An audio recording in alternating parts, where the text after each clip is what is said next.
حدیث پاک میں آتا ہے، خطیب بغدادی تاریخ بغداد میں لکھتے ہیں، حدیث روایت کرتے ہیں، ادھر حسین گود مصطفیٰ میں، ادھر صاحبزادہ ابراہیم گود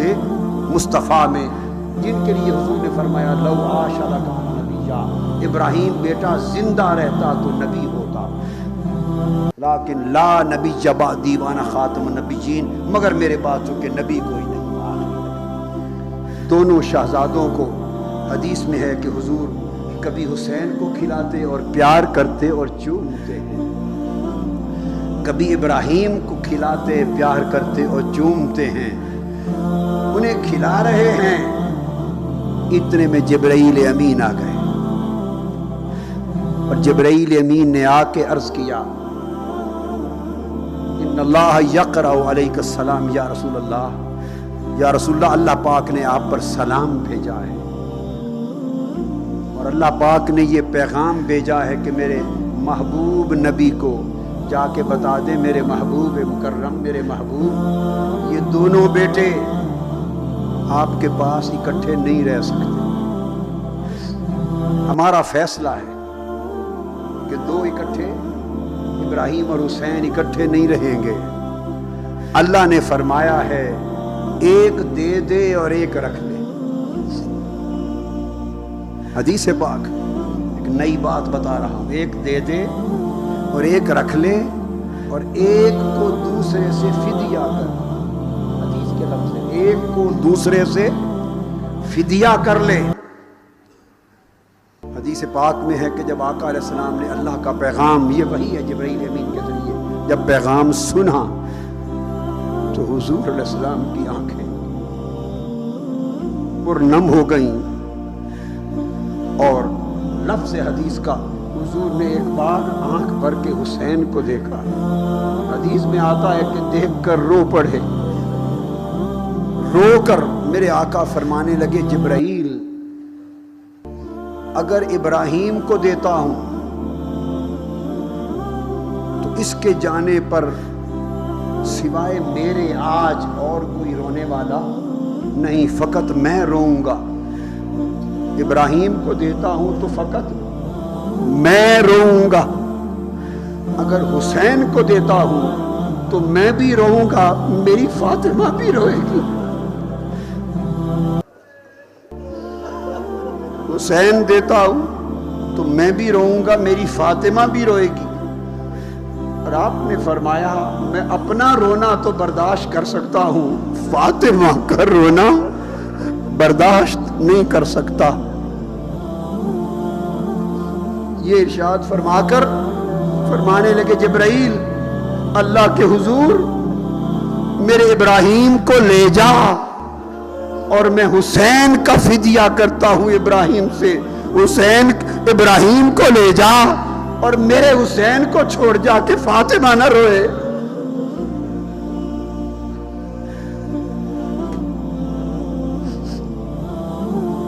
عزاداران حسین اور محبان و غلامان حسین،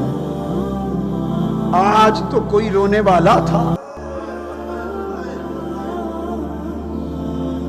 مگر جس حسین کے لیے حضور نے ابراہیم دے دیا اور فاطمہ کو رونے سے بچا لیا، کربلا کے دن حسین تکتے تھے آج میرے لیے رونے والا کون ہے؟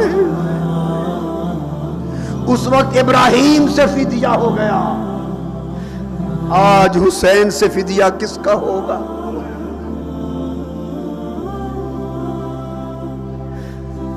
حدیث پاک میں آتا ہے کہ اس فرمان کے بعد جبرائیل امین چلے گئے، اور ٹھیک 3 دن کے بعد حضرت ابراہیم وفات پا گئے۔ تو آقا علیہ السلام نے ایک روز حسین کو گود میں کھلا رہے تھے، اور جبرائیل امین آئے، حضور علیہ السلام سے کوئی بات کی، کچھ دیا، چلے گئے۔ حدیث پاک میں آتا ہے، بہت سی کتب حدیث میں ہے، اتنے میں حضرت ام سلمہ گھر میں داخل ہوئی، حضرت ام سلمہ نے دیکھا کہ حسین